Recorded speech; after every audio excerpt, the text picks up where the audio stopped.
Well, it's 6:28, so we have 2 minutes. 2 minutes. All right, sounds good.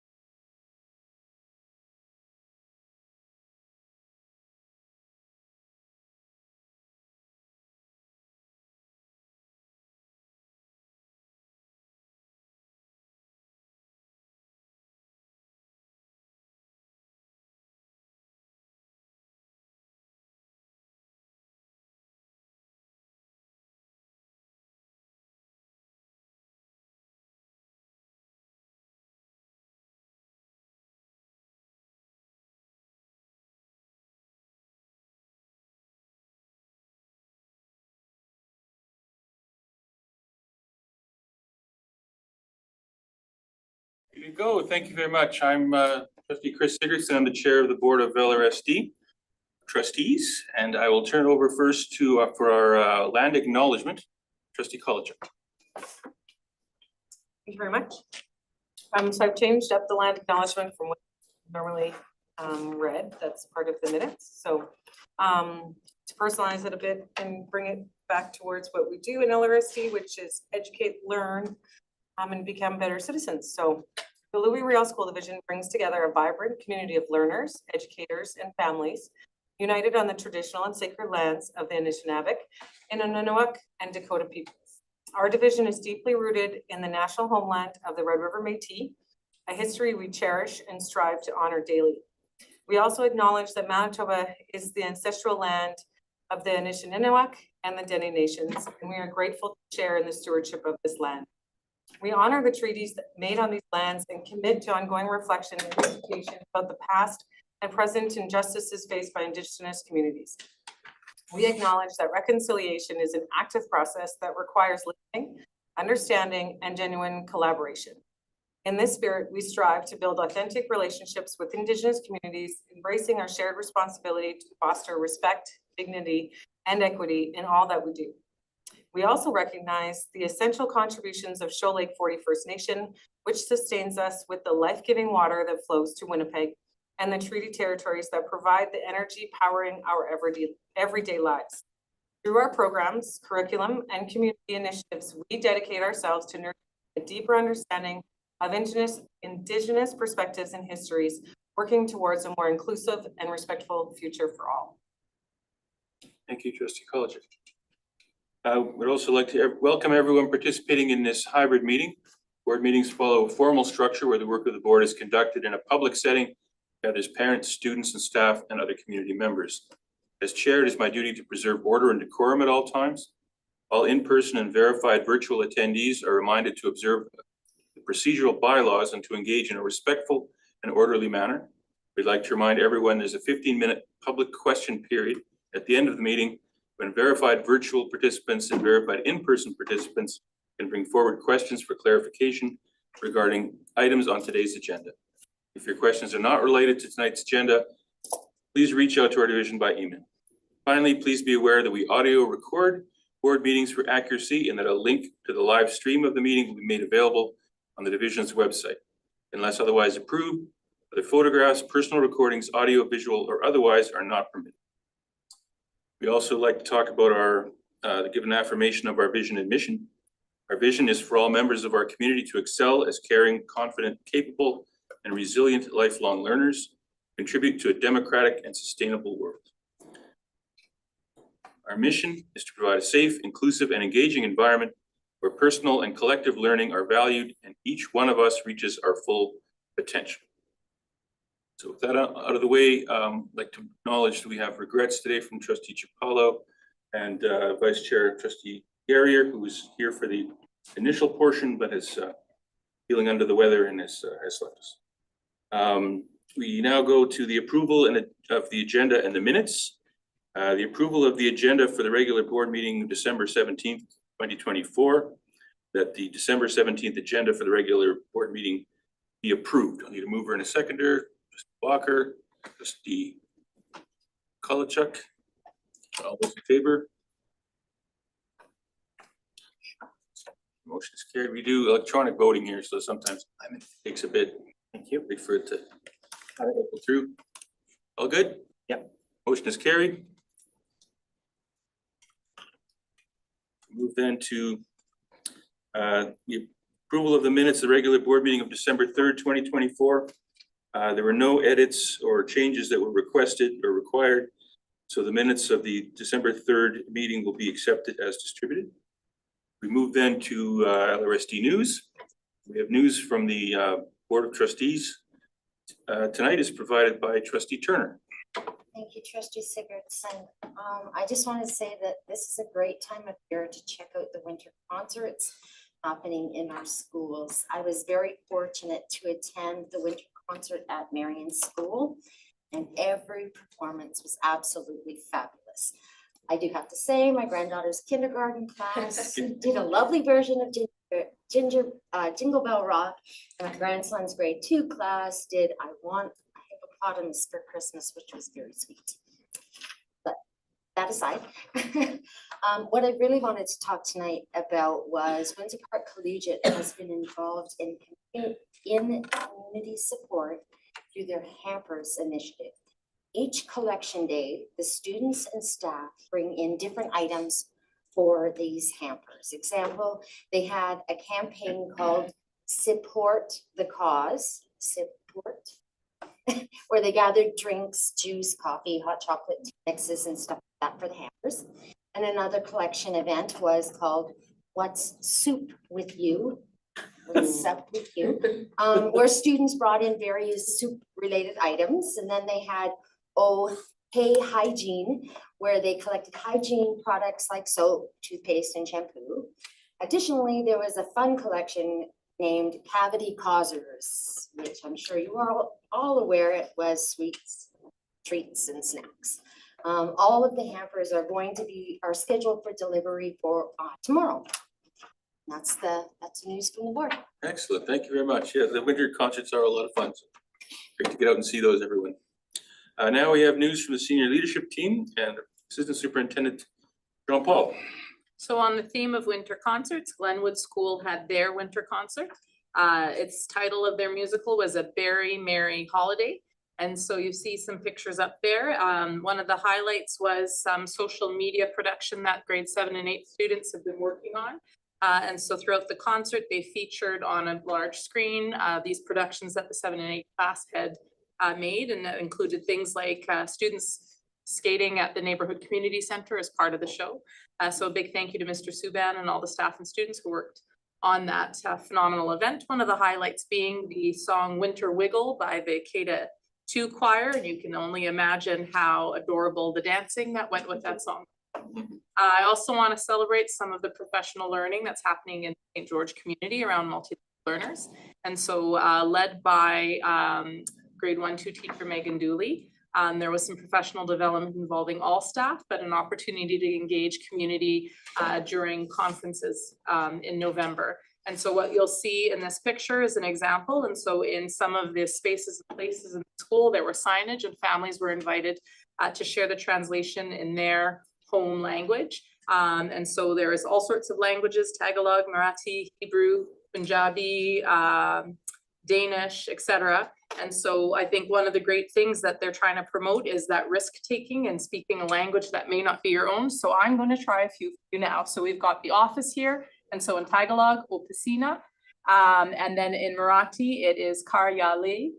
And then if you scroll down further, I think we've got an additional picture. The music room is another popular place. And so in Yoruba, it's Orin. And in Igbo, it's Ulo Egu. And so again, you have students and families that have the opportunity throughout the school to share their community languages, just promoting multilingual learners and celebration of the cultures that exist within.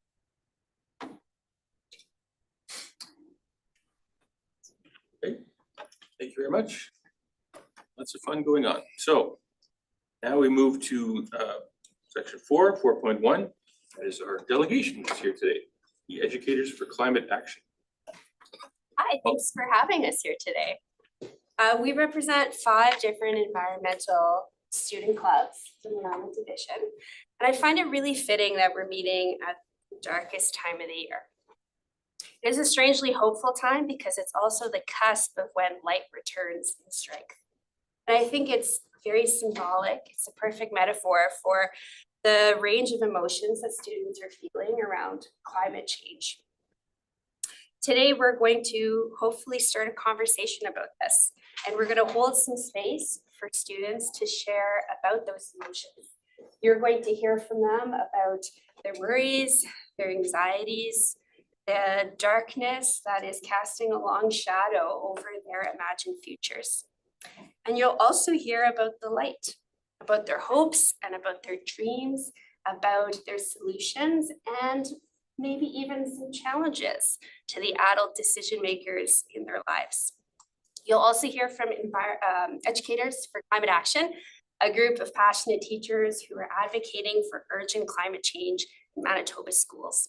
We have some ideas to propose that have worked well in other metro area Winnipeg schools. And I'd like to start us off by inviting Isa from École Jean Sauvé.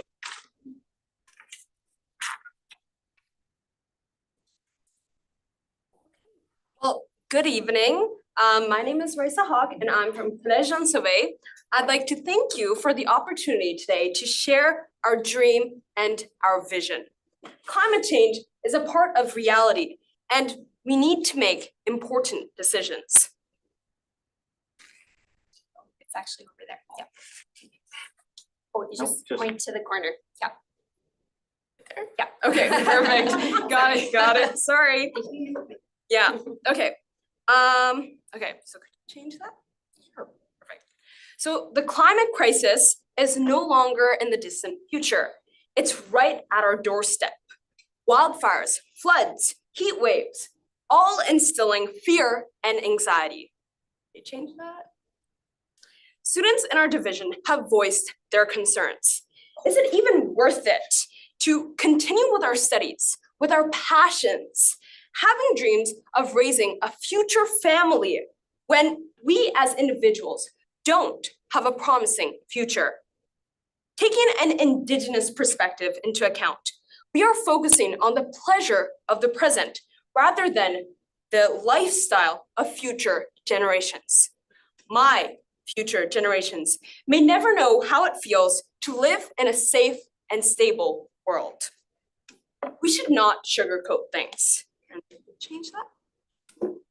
Mother Earth is in pain and it's human caused. Every day we wait, the world crumbles a little bit more. We can still save it, but only if we act now. It takes one person who must reduce their ways, and together, millions of us can be inspired to take action and make the change that we want in the world. It is within our capacity. Thus, as the youth of this generation, we want to share our plans on how we can reduce our carbon footprint as an entire division.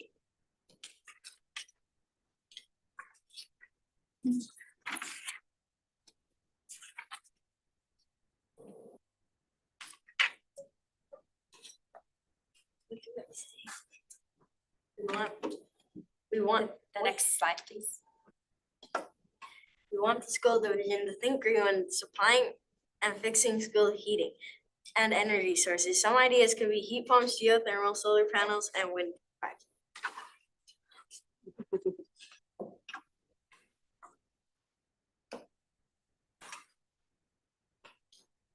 We are very lucky to be able to do lots of different activities and projects with our garden at École. We feel that other schools in the school division should get the chance to have a garden and share the same experiences with us.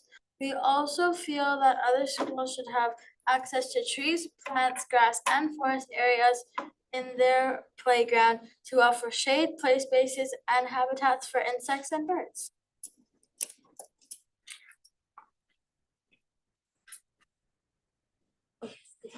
Okay. In the summer months, our schools and schoolyards can get very hot and uncomfortable. This will only get worse with climate change. This can make it, where is it? this can make it very hard to learn and play during the months of May and June.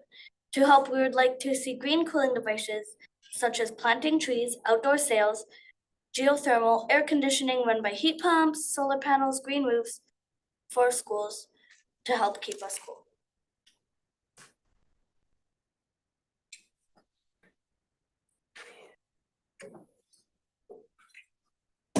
We would like to have people reuse things so that we don't put waste in the dump. If schools could have community closets or clothing swaps so that donated things can be given to people who need it.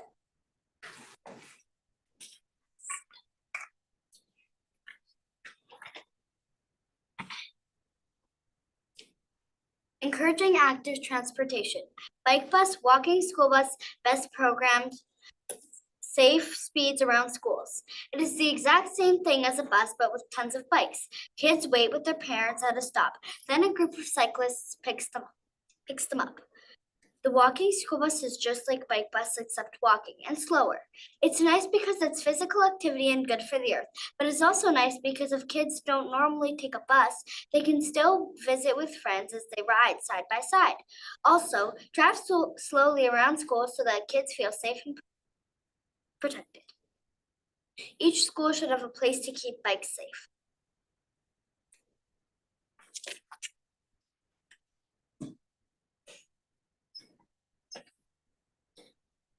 Because most of the waste is paper and plastic plates, schools should try not to use disposable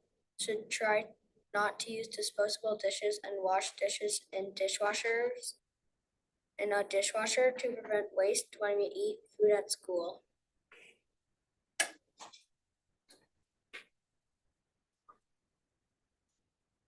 Have more plants inside classrooms, plant walls. Plants give us food, air, and nutrients that we need to survive. And bonus, most plants are pretty to look at. We would like to beautify our classes and grow our own classroom snacks.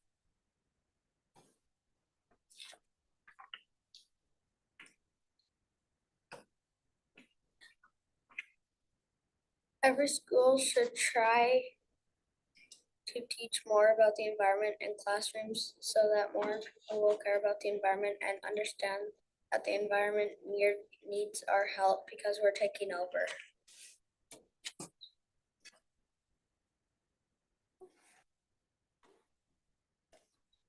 Our section will be about the tremendous amount of waste in our division and what we can do about it. The school division is now hosting a food program at every school. Without a compost, it is a massive amount of food waste, paper plates, and wooden spoons that go directly to the trash every single day. This is responsible for roughly 8% of global emissions. The school division should partner up with Winnipeg Compost, and the use of real utensils should also be prioritized. Every year, 4 to 8 billion trees are being cut down to produce paper, and every year, teachers print as much as they want. We need to set a limit to how much paper teachers are allowed to print and encourage double-sided printing.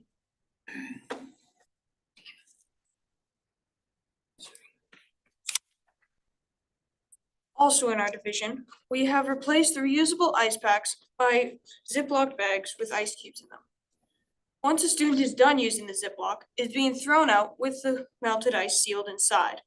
Not only is it more plastic waste, we are sending good drinkable water from Shoal Lake 40 to the landfill that will not escape for over 1,000 years. In the other SD schools, we do not have a way to recycle our writing tools, such as used pens, markers, Sharpies, Expos, highlighters, etc. This creates another significant amount of waste. We need to make it mandatory to recycle with TerraCycle, which is a multi-product recycling program. And lastly, if we find it important to acknowledge the land of the First Nations before O Canada every morning and before all major events, we need to actually respect the earth and its limited resources. All right, thank you so much for all of those ideas and solutions. We'd like to move into the Educators for Climate Action portion of this presentation. And we'd like to start by congratulating Louisville School Division Board for having 3 different references to climate action in their multi-year strategic plan. You've publicly committed to developing outdoor learning spaces, encouraging active transportation, and also teaching about the United Nations Sustainable Goals. We have 3 different ideas we'd like to bring to your attention. These are ideas that are top down, and they're ideas that have worked in other school divisions in Winnipeg that can easily be transplanted here in Louis-Riel. So the one I will speak to, and I should introduce myself, I'm Suzanne Simpson. I wear many hats. I'm a taxpayer, friend, an employee in the division, but I'll be speaking to you as a member of Educators for Climate Action. So the one I'd like to talk to you about today is Grow the Good, which is a term used often in Seven Oaks School Division, but it has been used here as well, and it speaks to encouraging the good work that's already happening. When we were preparing for this presentation, it was a little hard. We weren't sure which schools even had an environmental club. We were cold calling and we were sending out feelers, and we knew this work was happening, but we were missing that connecting piece. And so climate action cannot just be a club. We've seen that happen if we want to create change. A teacher who's passionate retires or moves on, and then suddenly that good work disappears.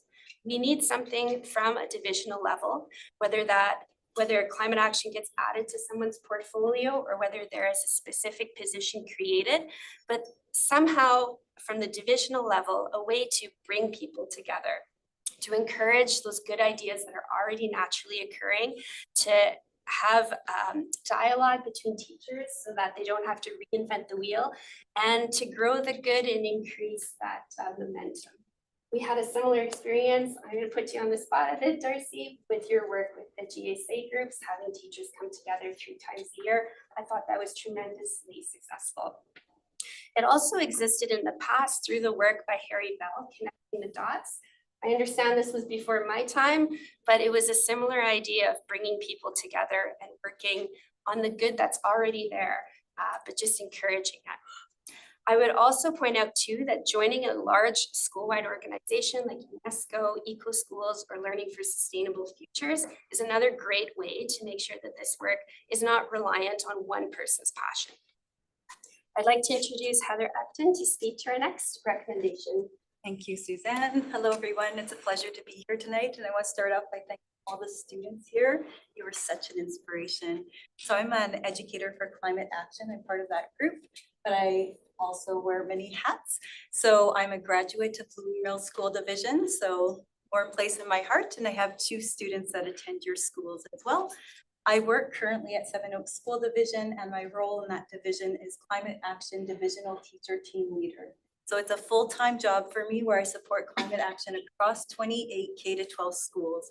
I'm very passionate about that work because I get to amplify student voices.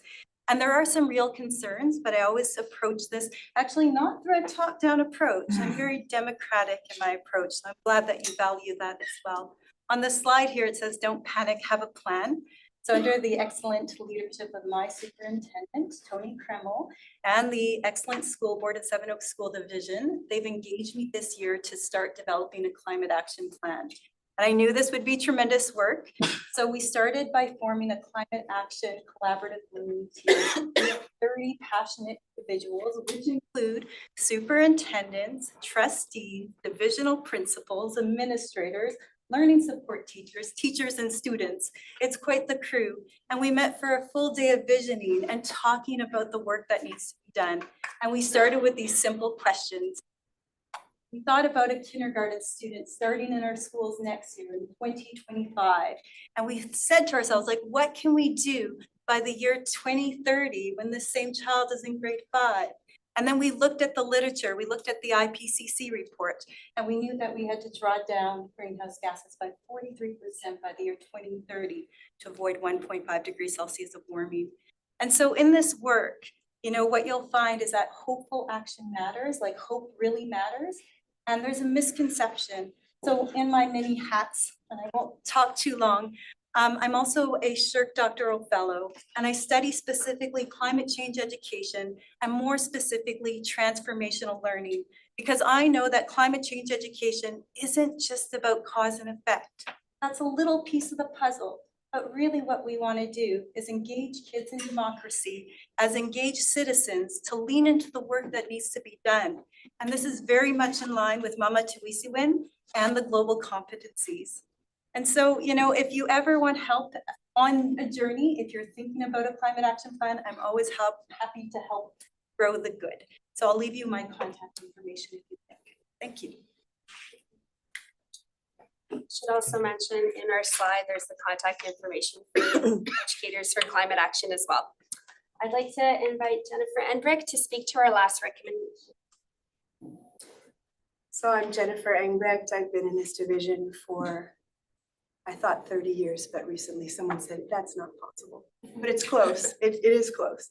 I teach music, but 10 years ago, almost exactly, we started an environment club based on having a concert about the environment. And I thought, we're going to change with our concert. We're actually going to learn from this and move on. And so we still have students that work in my classroom on a daily basis, learning about the environment. But because it's in my room, it just naturally brings them to creating drama pieces and music, etc.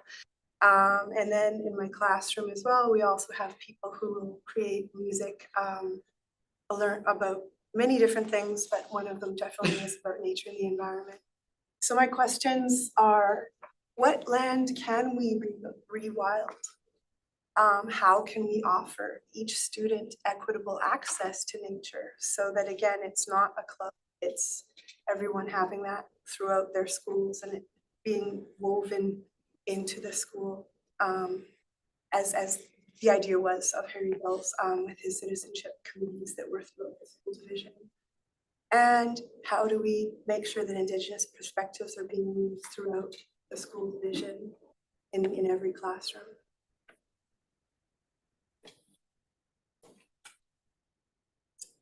So I didn't tell the students that we were throwing this up here, but one thing that we watched during our environment club while we were preparing for this was a video of Autumn Pelletier. And at the end, she said, I like to say, that's when you know something's wrong, is when a child speaks. So here's a song that these students wrote last year with myself and the environmental musician, and all of the words are theirs. The melody is birds singing, the melody is looking at the sky.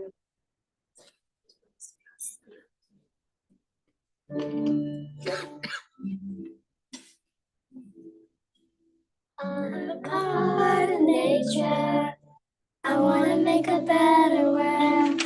I love the birds singing, the leaves rustling. I'm happy and relaxed. But how can you get back the wonderful things you give us?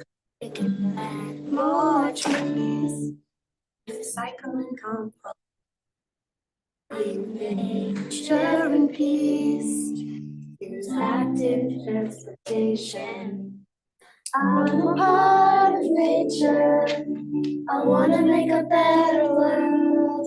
I love the birds singing, the leaves rustling. I'm happy and relaxed. Plant more trees.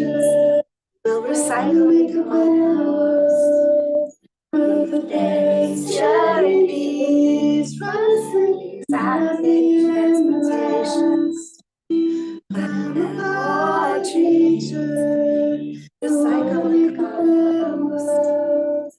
Move the nature in peace. Rustling, active transportations. I'm a part of nature. I wanna make a better world.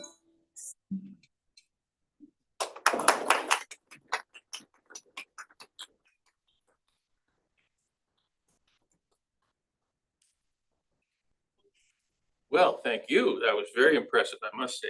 Great ending too. But all that wonderful information, I'm sure our colleagues have a lot of questions. Anyone have a question or comment? Trustee Turner?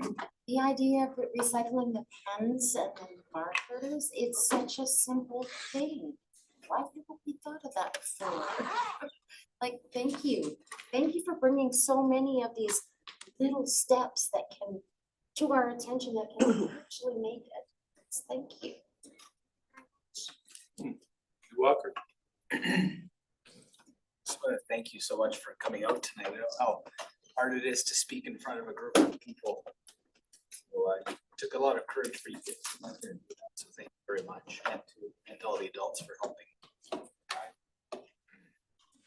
went on my own climate change journey when I became a teacher, because I realized that I was preparing all of these kids for a world that very uncertain. So I've done a lot of work in my own life to reduce my emissions in my community, in my school, and I've worked with several of you. I have one of my former Cubs. I'm a third Winnipeg leader, so really proud to see Quinn here and my neighbor Anna and many other kids from our community. So I promise you that I will be your champion on the board to ensure that we take care of your future. It's very important. Christie. Just a question and then a comment. Suzanne, the student that's over from you at the very end, you talked about the BEST program. Can you tell me what that is? I'm familiar with it. I had the same question for Madame Suzanne.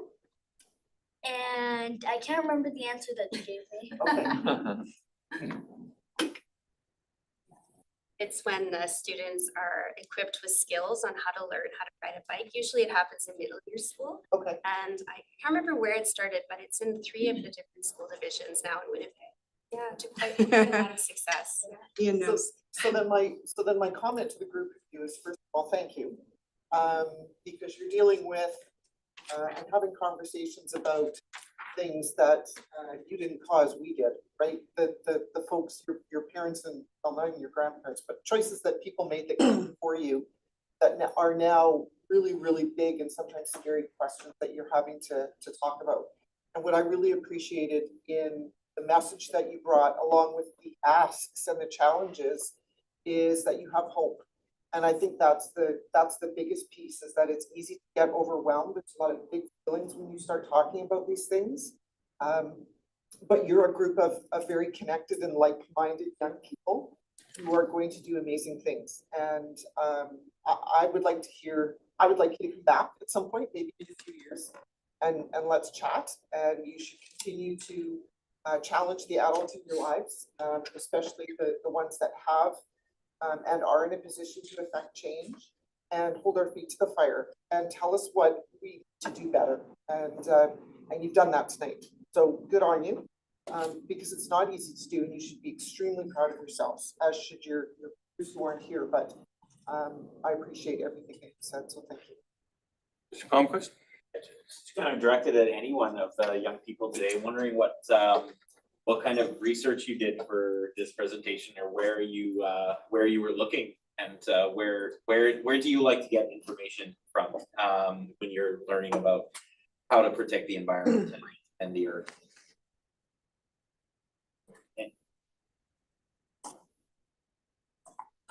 Normally I got a lot of these books when I was younger about like climate change and stuff, so I looked into those stuff at the library a bunch.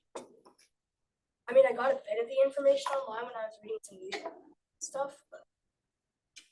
And maybe just follow up to say, and directing to you specifically, I really appreciate your remarks there, that tying our land acknowledgements and Indigenous rights to the land itself, and demanding that those words be followed by action. I really appreciate it.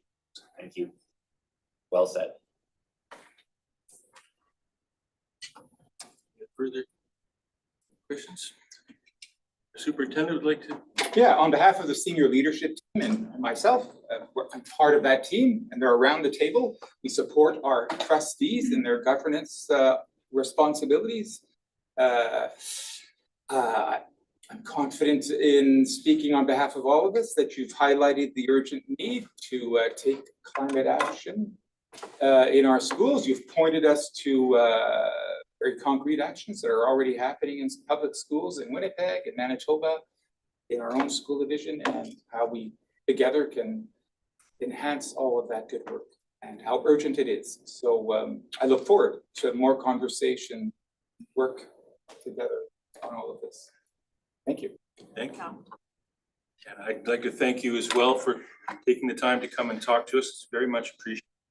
And besides the topic, I'd just like to say that much I appreciate and understand the courage that it takes and the effort it takes to come here at a forum like this and stand up and talk and say your piece. And I think that's wonderful, and you all did a tremendous job. You all have great futures as any profession that requires public speaking. So I think that's getting your message across is a crucial thing to be able to do. And it's not easy, and you've all done very well, adults included. And in terms of the topic, again, we thank you very much for coming and talking to us and bringing us this all to our attention. We like to think that we are doing a good job, but we can always do better. And we can only do better by having people challenge us, having people come and tell us, what else needs to be done and what more we can reach for and strive for. So we're going to keep trying. We have our pledge on that.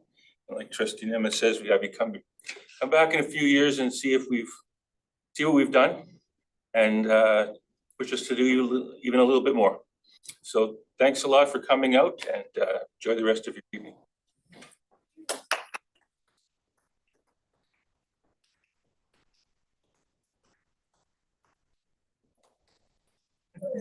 And as we always say, you're welcome to stay and listen to us talk for the next couple hours, but I think they you're. enjoyed seeing how the sausage was made in the beginning there.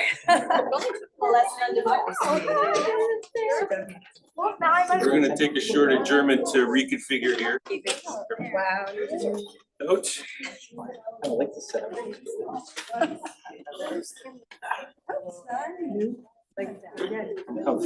Spoke very eloquently, Sandy, I couldn't follow that up. I liked your last one. Yeah, that was great. Are we still on? All right, let's move.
Finance and audit. This over to Secretary Treasurer Nikki. Yeah, so thank you very much. I just wanted to remind the public that we have our thought exchange. This is a way for the public to provide their feedback on what they would like to see considered for the 2025-2026 budget and school year. And so I encourage everyone to go and provide their feedback and also read some of the ideas and thoughts that community has put in so far. So I just wanted to highlight that that is now open and it'll be open until February 7th. Good, thank you. Questions or comments on that? Checking here.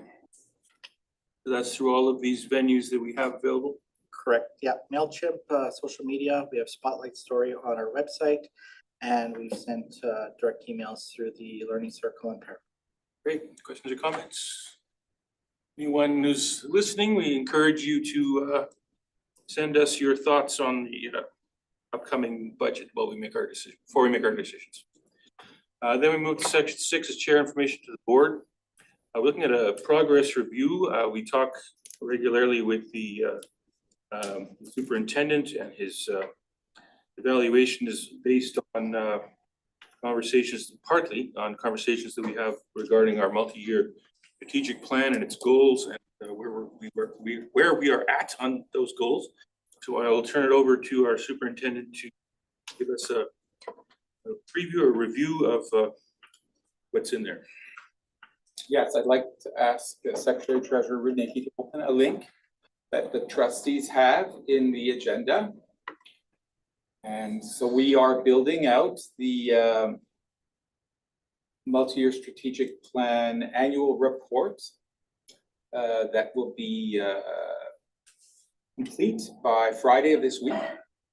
So for example, on if the Secretary Treasurer clicks on the far right on strategic priority 1,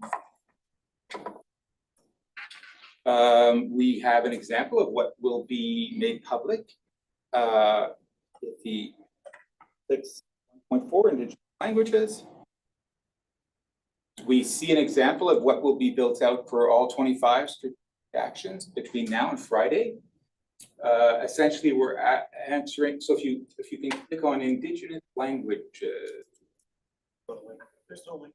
yeah, strategic priority 1, belonging 1.4 Indigenous language. There is only one link. On the left. Sorry. So again, this serves as an example of what we're building out by Friday of this week. For each of the strategic actions, we will see answers to 2 essential questions. What have we done so far? And if the Secretary Treasurer clicks on the answers, we get more details.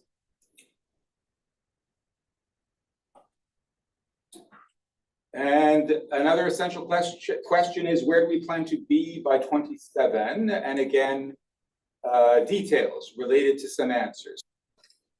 And so some of the information will be as succinct as the information we find here, but this is still being built out. So it may be that we will have additional information linking to some of this very concise, these concise answers.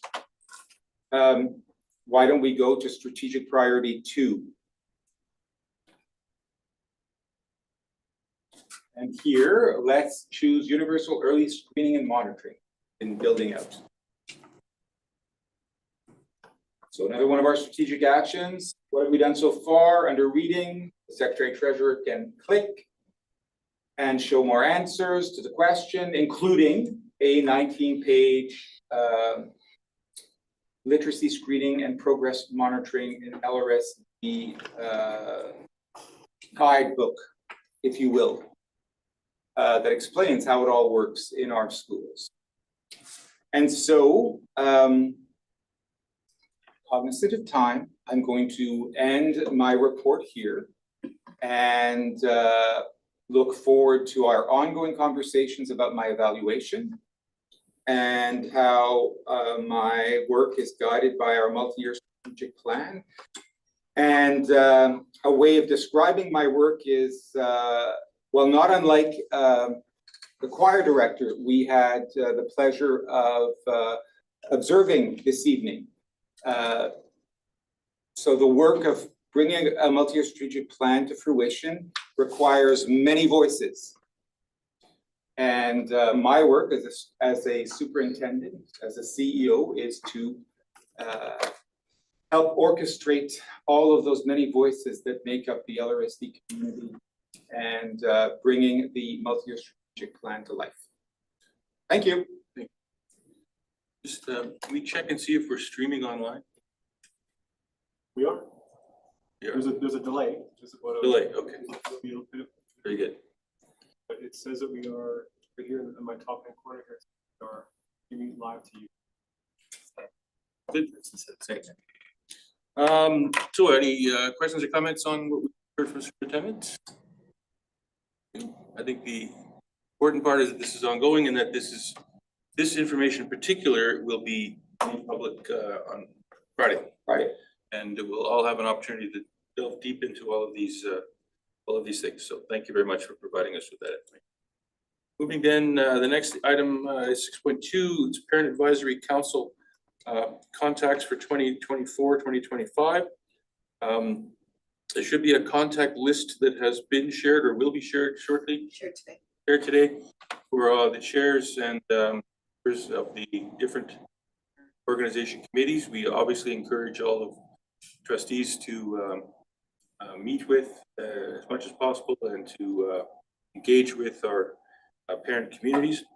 I'd also like to point out to trustees that we do have procedural bylaws that govern our meetings with the parent organizations, and they are in section O of the procedural bylaws. I would urge everyone to, all of the trustees, to check out that section of the bylaws. Questions or comments on that? Thank you. Then we move to the senior leadership team information to the board. There was an information meeting at Equal Houghton, which took place on November 5th. And Superintendent Michalik and Assistant Superintendent Anderson will tell us about that meeting. Yeah, I'll move it right over to Assistant Superintendent Anderson to provide the highlights of our meeting at Equal Houghton on November 5th. Very good, thank you. There were approximately 12 parents in attendance in person and another 24 who joined online. It was a very engaged group. They had a number of questions for us. Our communications manager, who was leading the online event, was able to capture the questions that were asked. And we have included those in a FAQ that we have put up on the website to answer questions that community members, families, students, staff might have around this proposal. And this resource was shared with families and staff at École Houghton and Collège Béliveau by email. Go ahead, Superintendent. Nope. Questions or comments on this information evening? You'll note that our administrators have been very busy. That's the first of 3 information evenings held with our different school communities. 7.2 is another information meeting, and this is at the École Sage Creek Bonavista. This one took place on December the 9th, 2024. Again, should I just read? Yeah, just direct it to. Very good, thank you. So this evening, of course, could not be held at École Sage Creek Bonavista because it's not complete yet. So it was held in the gym at the current school at 315 Sage Creek Boulevard. We had about 70 to 80 folks in attendance in the gym with us, and another 219 who joined virtually. And similar to above, we were able to capture questions that were asked during the event and are in the process of putting together an FAQ that will be available on our website to answer community questions about the opening of the new school and the transition thereto. And we plan to send an email out to community to advise them of that resource later this week. Move on to the next one. If anyone has reactions, the next meeting was at Sage Creek School. This one took place on December the 11th. And I'll have Assistant Superintendent Cadez actually. Turn to this one, yes. Thank you. We had similar format for the December 11th event as on December 9th. We had about 187 participants online for that event. Our Principal Jason Dubois presented a lot of information about the transition process, and we had plenty of opportunity to answer questions. And again, we did those questions and are building an FAQ for that community as well. Comments? I was just gonna ask, so was this was for the students who will be staying? So staying at Sage Creek, also those that are coming back from Shamrock. Coming back, yes. As well. So the K-8 population of Sage Creek at the Accessing English program.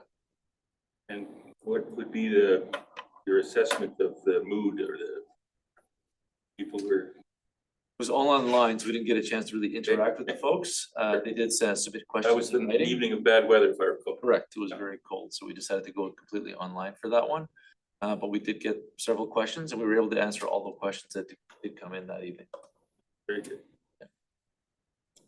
Okay, then, thank you for that. Moving then to 7.4, the multi-year strategic plan annual reporting dashboard. Already covered off under my Already done that. I evaluation. was about to say, I think we've seen that. So that was what we saw before, and again, we'll all look forward to seeing that come live this week. Leadership team meeting took place on December 12th, 2024. Yes, if Secretary Treasurer can open the agenda for the public online. We had our monthly meeting. Our mornings are always about giving time to school leadership teams to work on a project-based leadership learning opportunity. And they get to work with senior leadership and other colleagues working in the board office to support their learning. And they very much appreciate that. You've likely read, if you clicked on some links in the lineup, I surveyed vice principals about the meeting structure, and feedback remains very positive about the morning portion of the meeting. The afternoon is always a challenge. We have lots to talk about, lots to share. We focused on strategic action 4.1. I'll have more to share in a few minutes. We then talked about a new way of defining and identifying students' needs in schools and allocating resources to support those needs. We talked about this as a board. We'll keep talking about this as a board. We'll talk about this with teachers and EAs, staff in general, and community as well. I'm really excited about that work. We talked about data reliability and validity, and specifically around attendance, student attendance data, and suspension data. And finally, there were some quick updates related to staff services and French immersion. Any questions or comments on that as well? Very productive meeting. Thank you very much. Now we move into the annual school building review dashboard and the call it Project 2023 or 2023 plan that we've put together, and Superintendent will do that. Yes, so I talked about that multi-year strategic plan dashboard earlier in the meeting. Now I'm specifically looking at 4.1 and two resources that are in development and will be made available to the public on Friday. So the first one is what we're calling an annual school building review dashboard. And I'll ask the Secretary Treasurer to scroll. Now, if he stops here and clicks on a given school, let's do that, any school. Okay, so he decided to click on Archwood, one of the first schools, but he could have clicked on a school near the end of the list. And then we can navigate back, our way back. So if he just pays attention and stays on a page. So St. George School, we have a dashboard page here for school. We have information about the school, its address. We have a map. Click on the map. Let's see if that link is working, not on this page. So we're building this out and it'll be complete by Friday. So each of the areas of the page will be interactive. We'll bring the reader to additional information.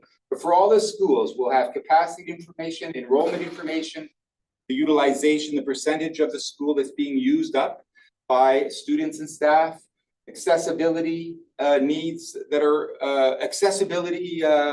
needs that are required or that we've met. Related to enrollment, we'll have history and projections, information about migration in the catchment, information about provincially funded capital projects from 2020 to 2034, and locally funded capital projects from 2020 to 2034. Playground information, building systems information, transportation information. We had a presentation earlier about the importance of greening our schools, information related to that greening as it relates to building systems, transportation, playgrounds will be found on this dashboard. And finally, childcare, the number of spots, etc. So if we go back to the table of contents, Jamie, and click on Collège Béliveau. I think some of the interactions we're working on that. Click on the map. Yeah. So so it's easier for folks to see the map. You click on it, you get a bigger map. Why don't we go back? Why don't we go back to the report and click on enrollment. That takes us to a Power BI report, our student enrollment dashboard. So you see the interactivity. So exciting to be releasing this. Encourage trustees on Friday to start reading through the dashboard, and I look forward to more conversations with all of you and our community.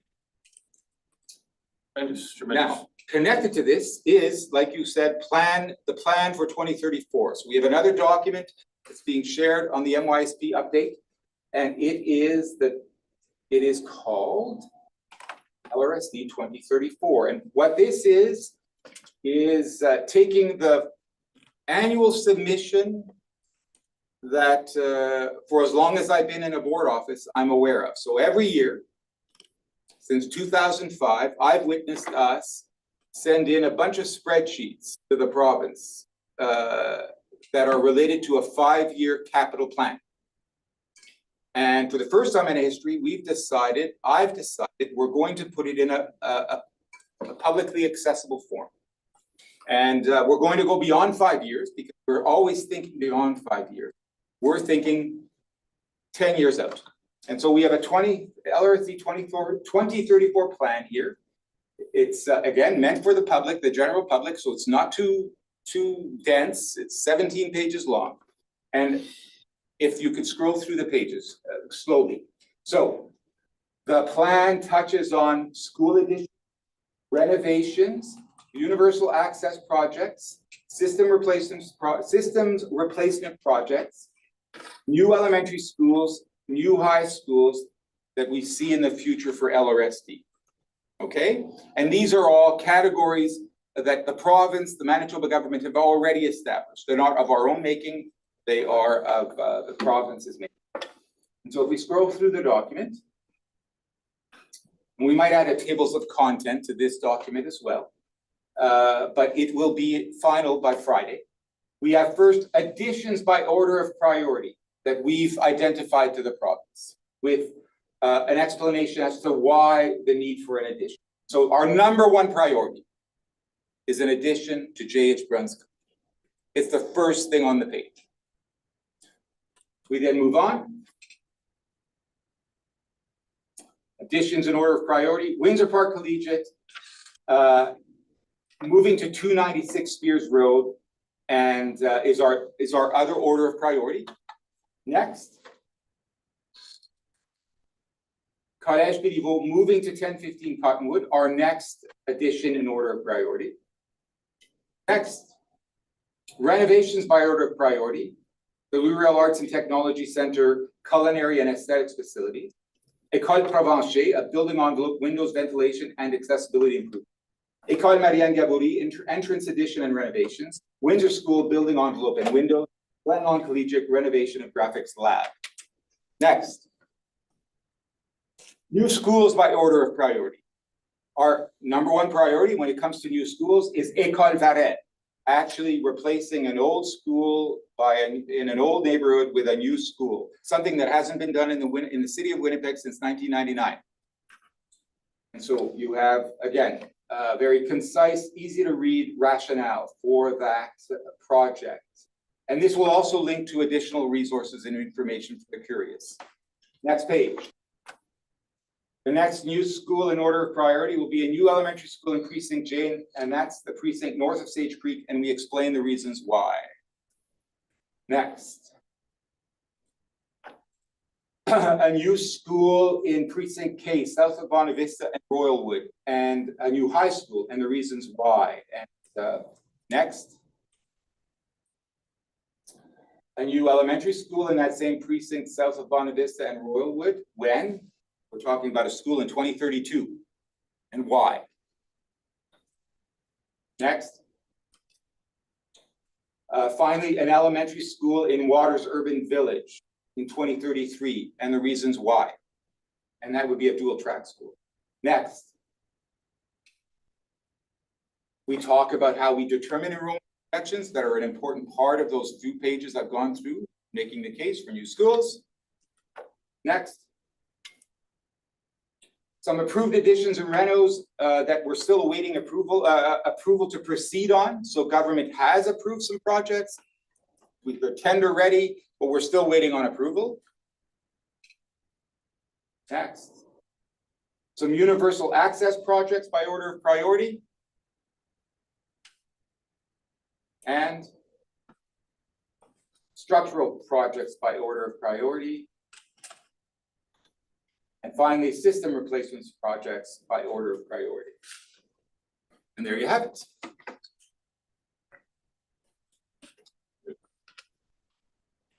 Thank you, and this is all gonna be going public shortly. Friday. Terrific. Any questions or comments on this information? Not specifically the information, but on that it's going, that this is all in one place now. Yes, Mr. I Chairman. just have one, for the review on, the different things, building renovations that need to be done. Is this gonna be like easily updatable when things arise? Because I mean, you never know when someone's boiler's gonna go. Yes. It isn't like stagnant. Nope. It will be. It'll be updated annually. Okay. Yes, Mr. Norton. Was there any discussion, just, I guess I'm focused on the budget coming up with kind of ballpark figures attached to each of those things, just so that the public realizes, you know, we're not, that the province has to step up with a large amount of money. So these are important questions that we need to continue to have as a board about, again, putting out numbers like that change as we wait to make decisions about projects and how to interpret those amounts relative to operational budgets. And so we want to be mindful before we put out those numbers to have a very clear plan for communication and understanding. But that was a discussion. Absolutely, yeah. Else? Thank you. I just want to say how, you know, tremendous, exciting it is to have this, because these are questions, not this part specifically the beginning part with the schools. Those are questions we're asked constantly. And the public is very interested to know that, and that information is often hard to find at the point to somewhere on a website. To have this all in one place, we can bookmark that site, go to that, people ask, what's the enrollment in this school, we can have, point people to that information. Not only that, but when the school was built, washrooms, catchment areas, all of those things are easily accessible to the public. It's a tremendous thing, and I'm very excited to have it out there. Of course, our plan, it's always good to plan ahead of the 10-year plan, and as Trustee Turner says, it's not etched in stone.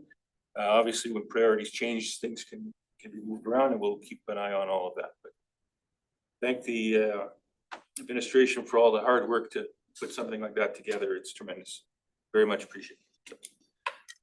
Then, moving on, 7.2 7. We asked to get some information on literacy and numeracy statistics, and I understand Assistant Superintendent Cadez has some information for us and give us a overview of the very comprehensive report. Yes, thank you. So I want to first acknowledge the great work of Lenore for assembling all of that information, the document that we navigate through with all of the information required. The assessments that you see there are basically the results that the province provides to us for the last 10 years. And it's covering the provincial requirements that we have in grades 3, 4, 7, 8, and 12, along with some credit attainments in grade 9 and graduation rates as well. I want to, if you're unaware of how the assessment process works, in grades 3, 4, 7, and 8, there is no actual test that students write. But this is something that is an observational exercise by teachers as part of the instructional process. The primary purpose of those assessments is really to improve student learning. It's assessment for learning. The only assessment of learning really is the credit attainment and the grade 12 written exam. And so to keep that in mind as we move forward, but it does give us a picture of progress as the province has asked us to evaluate it from grade 3 all the way through grade 12. You'll see in the grade 3 numeracy results if Jamie would want to pull up that. So is that It's the first number. is that the shortened version that? No, this is 94 pages. Oh, okay. No, you should have a shortened version. We don't want to go through 94 pages. We're gonna be here till midnight. Yeah.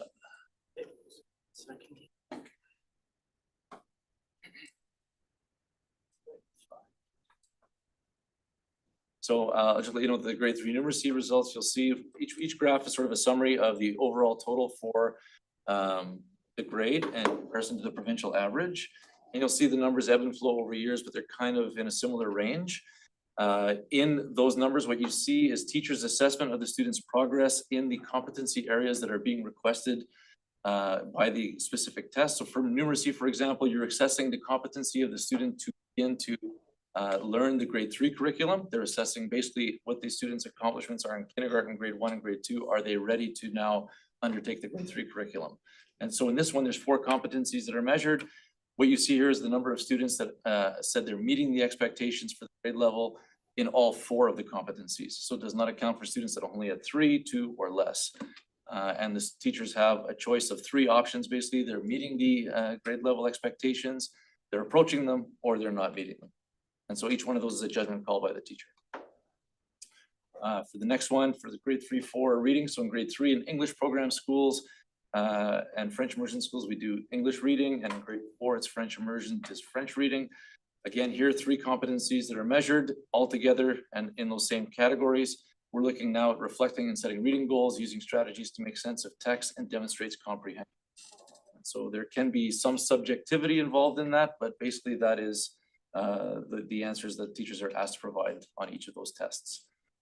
In grade 7, we're dividing the program up into 2 areas where they're looking at number sense, understanding of the number and some of its representations, and the other area is number skills where they're solving math problems.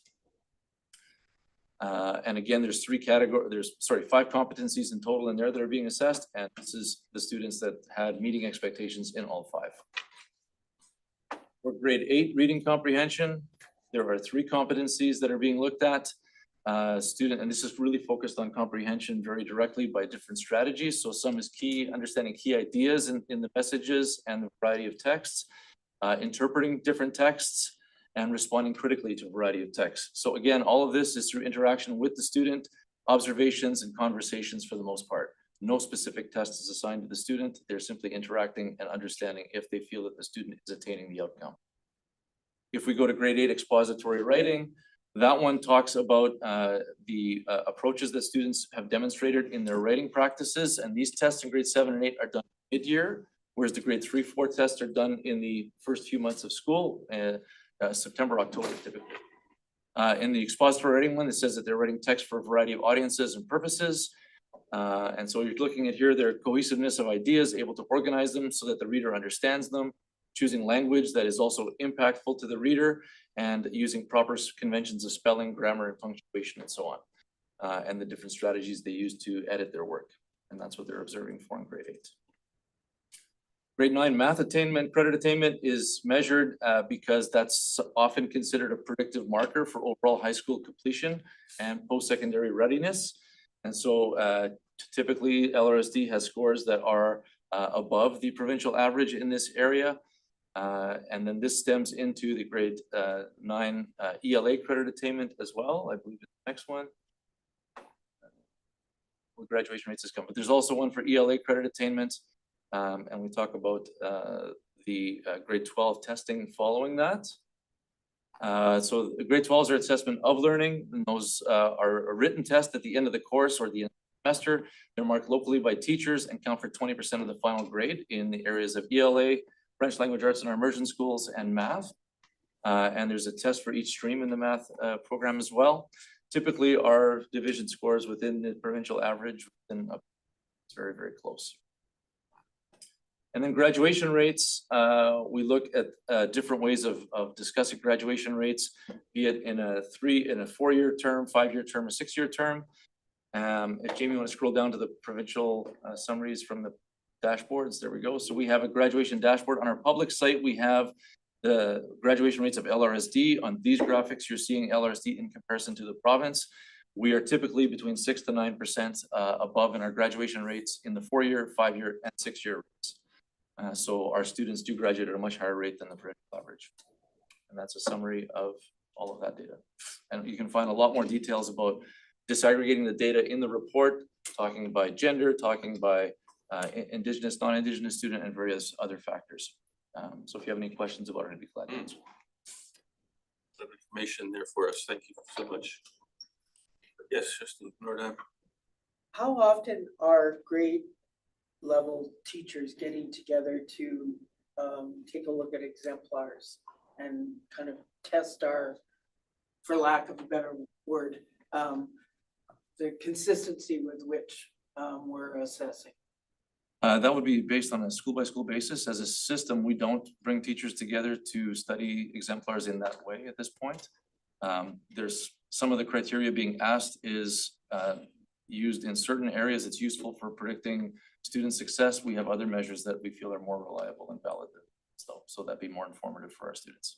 So in some divisions, there's divisional marking, line marking, but in our division, like how many divisions are doing it the same way as we are? Like, so if you're referring to grade 12 testing, yeah, grade 12. I think that's pretty much standard across the board, that most people are doing this local marking is what's expected. The province used to provide training for teachers. Are they still providing our leaders? So there are a certain number of teachers that go to the province to receive training in each of the subject areas. And then they come back and provide a half day of training to their colleagues who will also be marking the exams. So there is a level of expectation expressed by the province with respect to what this grading standard is for each question, what warrants points and what does not. That occurs for all of the subjects in grade 12. And I would add that while the exams are marked locally, the province does do an audit where they request a certain number of exams from a certain number of divisions, and then they remark them, have other markers that test to see how well their directions were. Yes. Thank you to everyone who helped put this together. There's a lot, I've been reading through it over the last couple of days. Would there be, for example, I'm sure I might have more questions as time goes on. Would there be a way, for example? Before you go, I just want to say that this is very comprehensive. Yeah. We might want to carve out some more time at a later time to go through all of this data at a more fulsome rate. But if you have the questions right now, I'd be fine with having a more holistic set of questions. Yeah, because there's a lot here, and we just wanted to put it on here to show that you're responsive and we have this information. Yeah, that's fine. It certainly warrants there's enough information here to warrant a very, very full conversation at a future time. I think that's a good idea. It's appropriate. I don't mean to cut you off. No, not at all. I think that's fair. I'll hold off. You're okay with that? Good. We'll bring this back. Thank you. And thank you for that. Next, we have another report, retention of the French immersion program and the attrition and retention. And again, we'll go to Superintendent Anderson. Give us a brief summary of the information. Very good, thank you. I would start by sharing that the provincial government updated their French immersion policy in May of 2023. So this is a very recent update.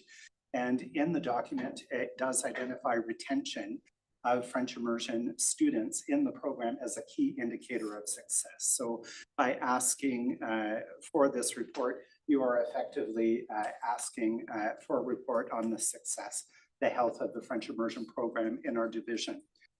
So I would also share that this report will support your work as it relates to policy IHBEBA, which is our French immersion policy in L'Oreal, as well as strategic action 2.5 of the multi-year strategic plan.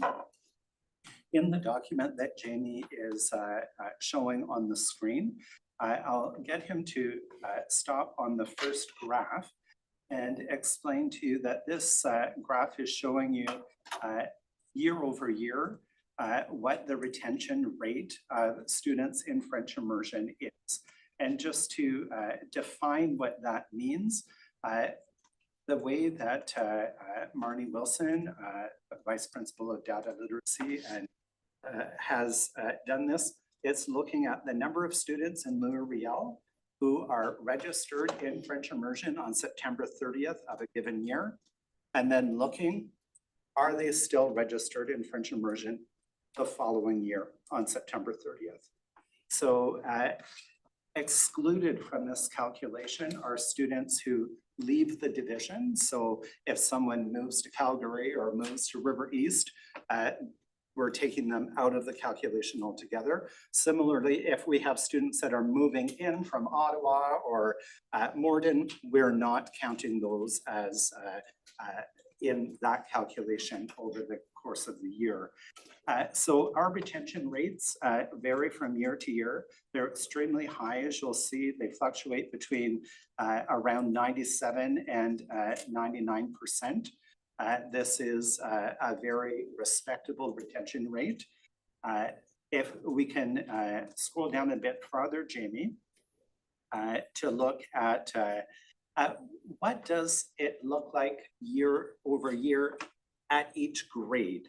So here on the graph that has the big point on it, you'll see that, and Jamie, can you zoom in a little bit on that, perhaps? You'll see that the retention rate isn't the same at every grade.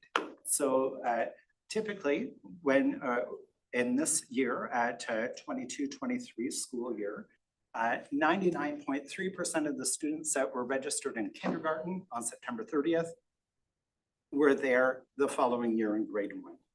Similarly, 98.5% of the students who were in grade 1 were in grade 2 the following year. The real outlier is grade 8. So where we can see is 90.5% of students in grade 8 remained enrolled in French immersion the following year in grade 9. So this is the lowest number that we have in our data for 22-23. And when we look across the years, grade 8 is a typical outlier. And what we know from the structure of our schools is it is a transition point typically between elementary and high school. And it is a time where students do look for other opportunities. If we look at the next graph, Jamie, it's the retention rate from grade 8 to grade 9 over time. We can see that that number has fluctuated somewhat. The biggest dip was during COVID. So more students left French immersion from grade 8 to grade 9 during the pandemic, but we have been gradually recovering from that time. And I'll just also at this point note that The most recent year of data that's shown on this graph is for the 22-23 school year. You may think, wow, that's pretty old data. The reason why this year our division is migrating over to a new student information system. So all of the data that you're seeing here is data that is from our old information system and was fed into our model with that old system. And we simply, with the transition to the new Power School system, have not been able to focus on the data entry into our data model. So that information will be coming. We just don't have it quite yet. I'll just scroll through the rest of the report very quickly, showing you that you have snapshots over longer periods of time. What does it look like for students who begin in kindergarten or grade 1? Are they still there in grade 4? And so on. What I can tell you is our rate at high school, 92% of students who begin in grade 9 graduate in grade 12.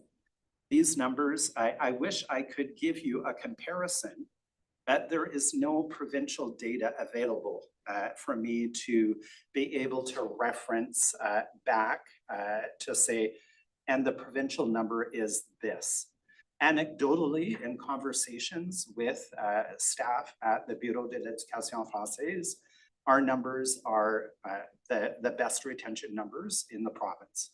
And that relates largely to the options, the specialty courses that are available in our single track French schools that are not present in every school division and that are known to promote retention within the system. So I will skip over the other points, just wanting to focus on some next steps.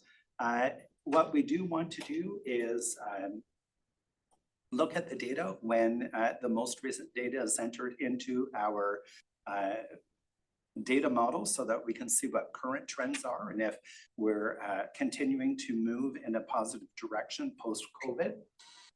Also, we plan to bring our French immersion school principals together in the new year to look at this data more closely.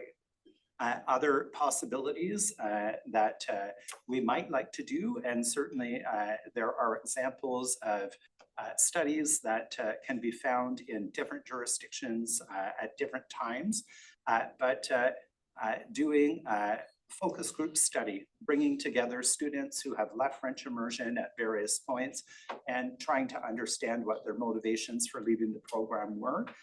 That is an opportunity that could be done.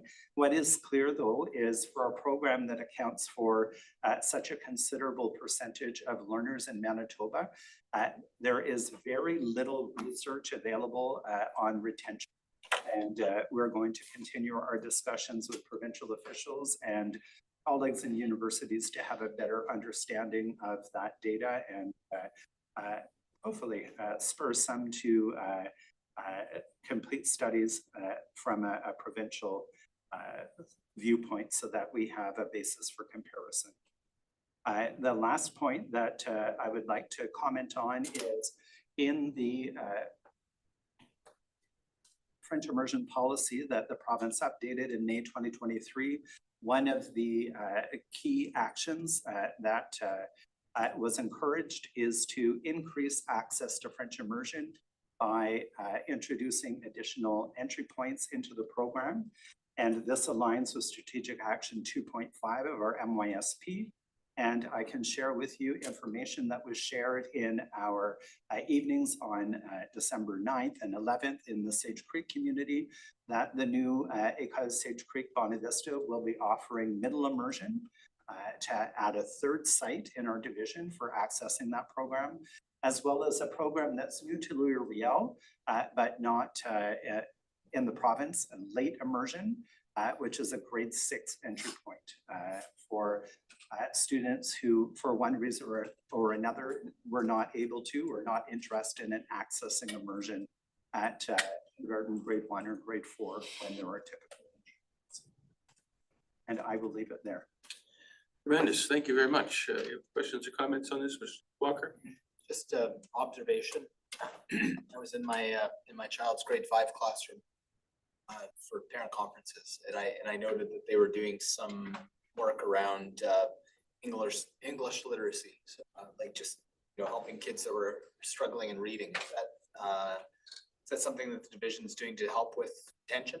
Because I know I've had some friends whose kids have left French immersion because they were struggling readers in English, and they felt that it was, you know, prudent to move them to a single language.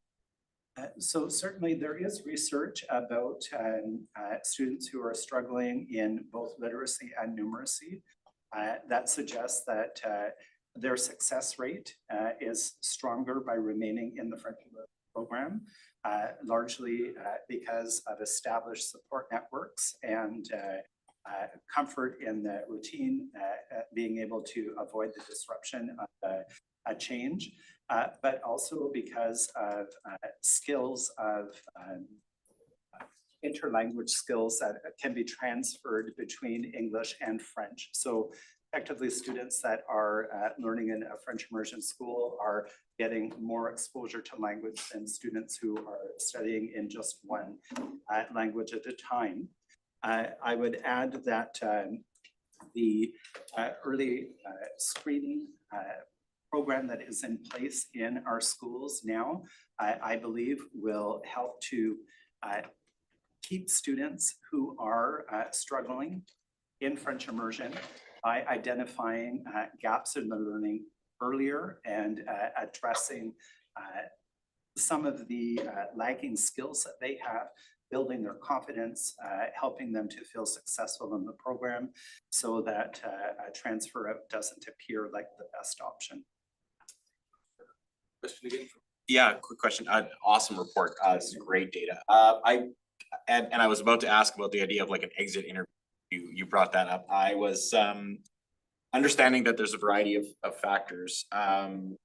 Is there any room in this, well, this analysis or in the broader conversation about creating clear expectations for parents, hypothetical future French immersion parents, in terms of what to expect when their children go in that program, and perhaps even what maybe obligations or supports that parents, a role parent might have to play, like improve, like supporting and creating a French positive environment in the home and so forth. So there are certainly a number of resources that are available through Canadian for French for that. And those are common elements that you'll find in kindergarten information evenings that are held in the division in February. Yes, so thanks again. Wonderful information, and that's good to see our rates are so high. And I want to comment that quickly that these last few things are a result of our governance. That the board requests information from the leadership team, and the leadership team responds with reports like this. We're getting a lot of them tonight. Just thank again the leadership team for all the work that goes into answering our questions so that we have this information. Thanks a lot for that. And on the last matter of the literacy and numeracy, I've just made a note to have that on the January 7th meeting to have a full discussion. So then we have the accessibility plan updates, and Cormac will give us an update on our plan. The accessibility working group has been working to update our accessibility plan as per the requirements under the Accessibility for Manitobans Act and in support of MYSP Strategic Action 4.1 and Policy ACE Commitment to Accessibility. In this update, we were required to ensure that we were consulting and getting feedback from people with lived experiences. And so we conducted and offered an employee survey that allowed staff members to provide us with confidential information. Also had the opportunity to reach out to us for conversation if they chose.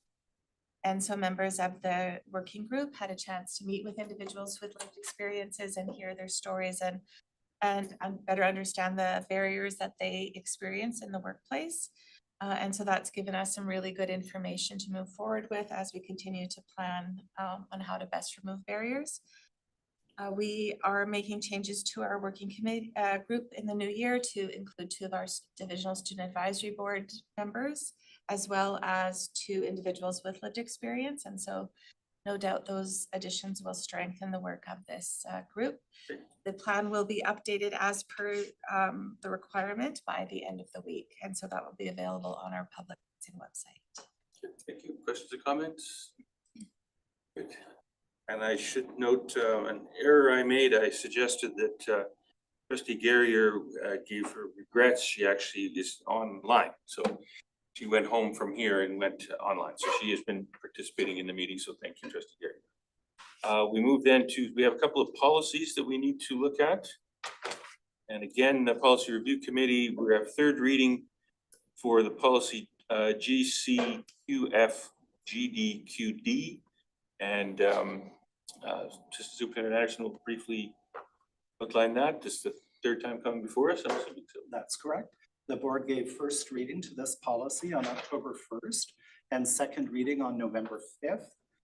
Consultations with members of the leadership team, all staff, and legal counsel informed the work of a very dedicated group of principals, vice principals, and staff services leadership who have reviewed the policy and guided it through these 3 readings. The version that you have before you represents the culmination of their work and is presented for adoption. So we have a motion that policy GCQF-GDQD, progressive discipline, teaching and non-teaching staff.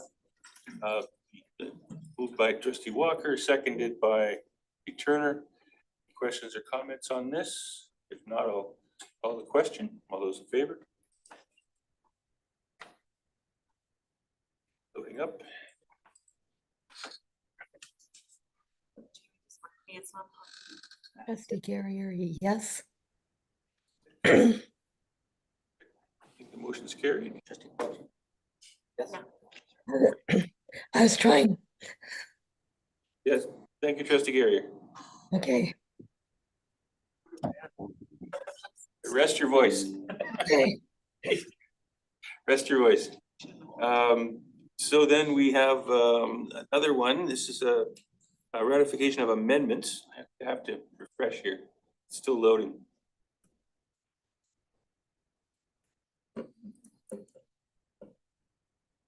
Here we go.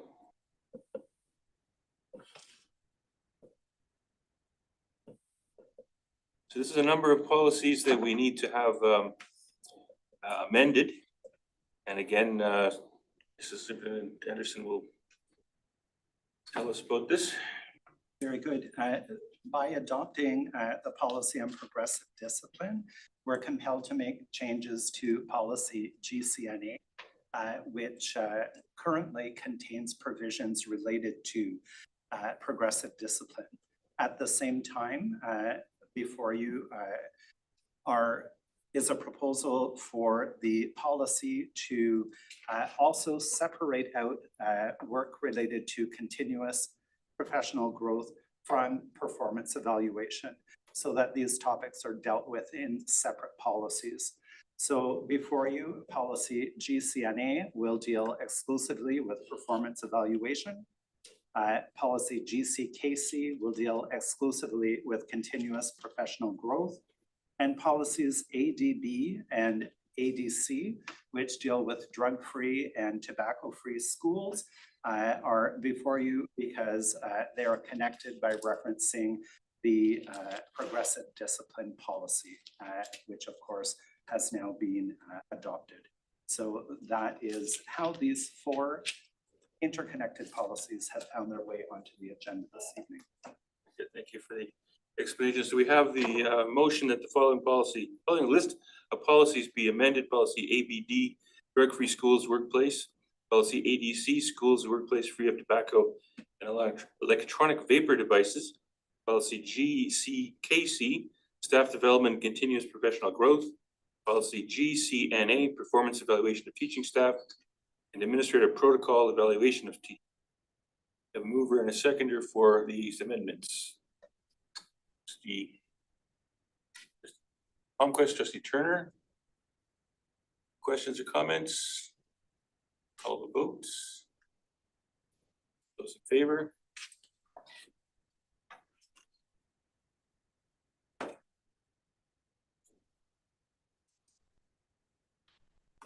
Hands here. Trustee Carrier. Just put up your hand if you say yay. Thank you. Thank you. Closed. Next, we go to correspondence. We have school board correspondence received, we have school board correspondence sent, and we have MSBA correspondence received. I've not been asked to pull out any of these correspondence, so they will be accepted as information to the board. Now, we have further action items.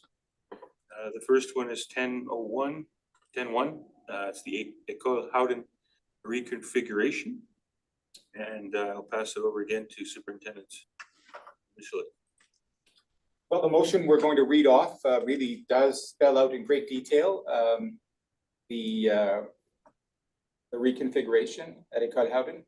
Essentially, we are recommending to the board, and as we touched on earlier in the evening, we've had evenings of consultation with community and afternoons and evenings of consultation with staff and students about the need to, beginning in September 2025, have École Howden be designated to serve kindergarten to grade 6 residing in Windsor Park, and have the 7/8 designated to Collège Béliveau. So I will read the motion and then open it up for questions and comments. So whereas grade 7 and 8 students residing in Windsor Park were reassigned from Collège Béliveau to École Howden in 2022 to create space to accommodate the surge in enrollment from Sage Creek, and whereas requests from Louisville School Division to the province for a permanent addition and temporary modular classrooms at École Howden have not been approved, and whereas ongoing space constraints considerably limit program flexibility at École Howden, whereas a new French immersion school serving French immersion students in Sage Creek and Bonavista will open in September 2025, whereas space will become available at Collège Béliveau when grade 7 and 8 French immersion students residing in Sage Creek begin attending the new school rather than Collège Béliveau. Therefore, be it resolved that beginning in September 2025, École Howden be designated to serve kindergarten to grade 6 students residing in its current catchment area, with Collège Béliveau designated to serve the corresponding grade 7 and 8 students. So we have a mover and a seconder for this motion. Mr. Kolichuk. All good? Questions or comments? Discussion? Yes. Trustee Carrier put up her hand. Okay, is it still up from voting, or? That's what I need clarification. You're making a comment, Trustee Garrier? No, all good, thank you. Okay. Sorry for making you do that. The voice of comment. Any further comments, questions before? We've had quite some discussion on this. We've had some information provided to us this evening. If that's the case, I'll call the vote. All those in favor?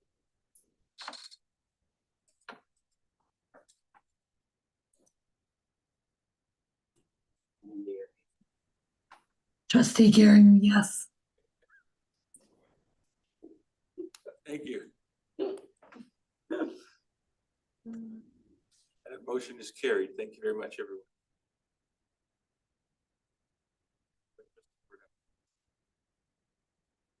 Social media accounts is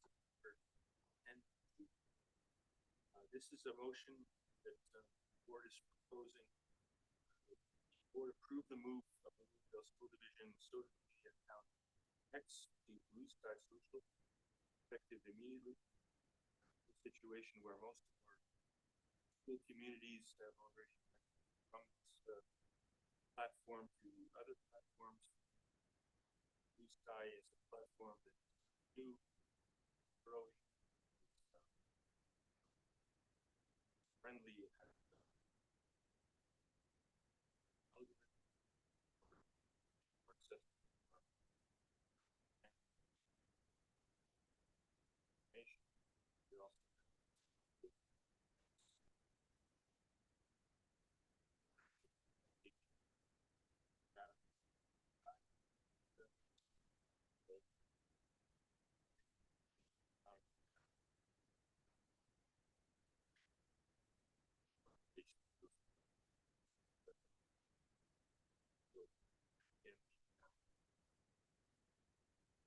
migration away from X to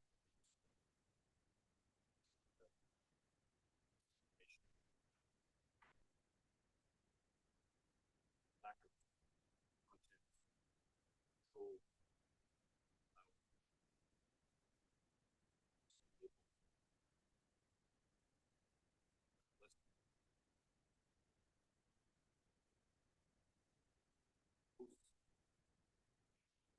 Wish have our hosts.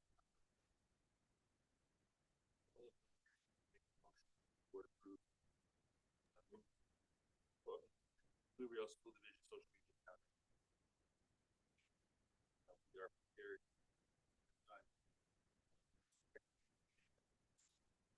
When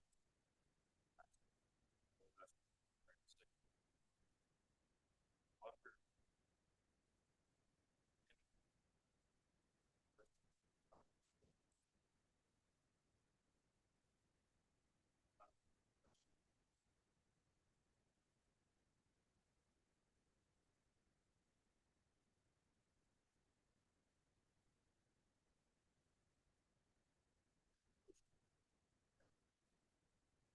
Now to the public question period.